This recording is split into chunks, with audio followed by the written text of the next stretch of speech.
with Grace. If you're new here, please don't hesitate to subscribe, like, share, and comment. It's highly appreciated.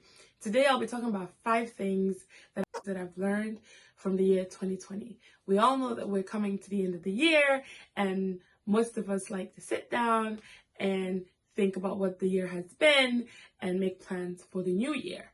For me, these are the 5 things that I believe I'll be taking with me to 2021. The first thing I learned was that life is short, time is not granted. And I learned this from the death of Kobe Bryant. Please, guys, if you love someone, if you have something to do, if you have plans, anything that you want to do it today, because you don't know what tomorrow might bring. I know that this is not something that we're all just learning, we're aware of it, but we seem to take it for granted. So for me, the death of Kobe Bryant was a reminder that time is not granted. We're here today, we're gone tomorrow, and so it's best to live as if there is no tomorrow. When I say there's no tomorrow, I don't mean to spend your resources as if there will be no tomorrow. What I mean is to do the things that you enjoy, to love people, to be there for people, to check off that item on your bucket list, just because we don't know what tomorrow brings. The second lesson that I've learned this year is that we all have battles that we're fighting. Therefore, we should just all be kind. Again, it's one of those things that we take for granted. I came to this conclusion from Chadwick Boseman's death. No one knew what he was going through. People were outrightly bullying him on social media for his weight loss. However, this man was dealing with terminal cancer. So we don't know what anyone is dealing with. It costs nothing to be kind.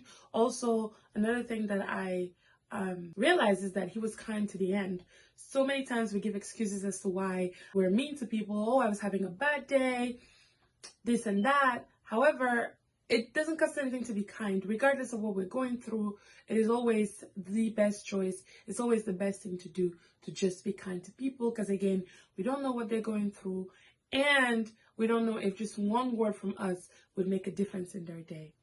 The third thing that I learned this year was that there is a strength in unity. Again, not a concept that I wasn't aware of.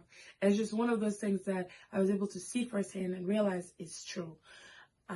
If you're from Nigeria or you have heard about the EndSARS movement, you know that Nigerians were just sick and tired and decided to take to the streets.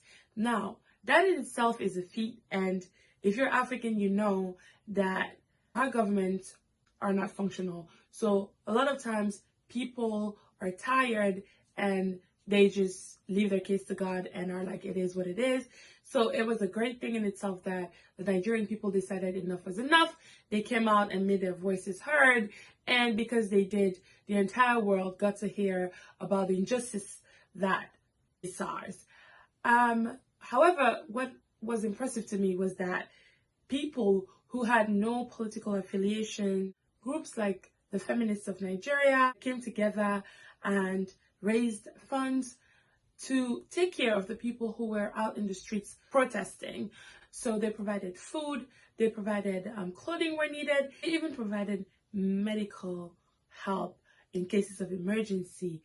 And these are basic amenities that people in most African countries with bad governance have a hard time having access to. People who were just common citizens who didn't have to sit down and thought about what they could do to make sure that everyone else was fine and everyone was safe. So it just showed me that if you want to go far, if I want to go far, the wisest thing to do is to have a tribe, to have a group of people with whom we're able to take on this journey called life. The fourth thing that I learned this year was from the COVID-19 pandemic itself. Now, we all know that the pandemic took us by storm. We were shocked, we were home, we were on lockdown. I learned that it is wise to save. A lot of times we hear people talking about saving, retirement, and all these things, and we just feel like, well, you know what? I don't have the money right now. I barely make enough to save. Well, newsflash, you might need it. You might need to have money somewhere that you could use in times like the lockdown, in times like a pandemic, in times like a war. So it is always wise to have something saved somewhere for days like that.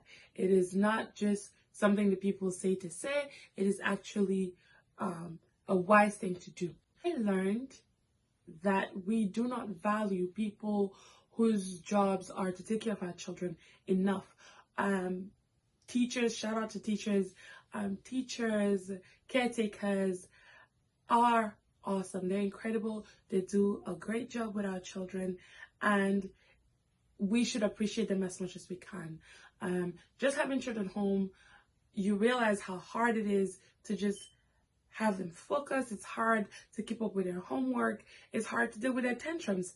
And teachers, caregivers alike are out there dealing with tantrums, dealing with homework, dealing with teaching our children all that they need to know to make them better adults tomorrow. And so I think we all need to come to a realization that people like teachers, caregivers, policemen,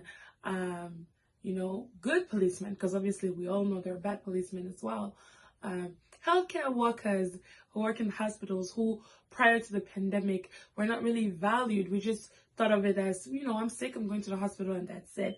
I think that we need to realize that all these people are essential to the smooth running of society and be able to appreciate them more.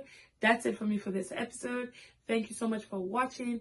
Don't forget to like, comment, share, and subscribe. And I'll see you next time on Living with Grace.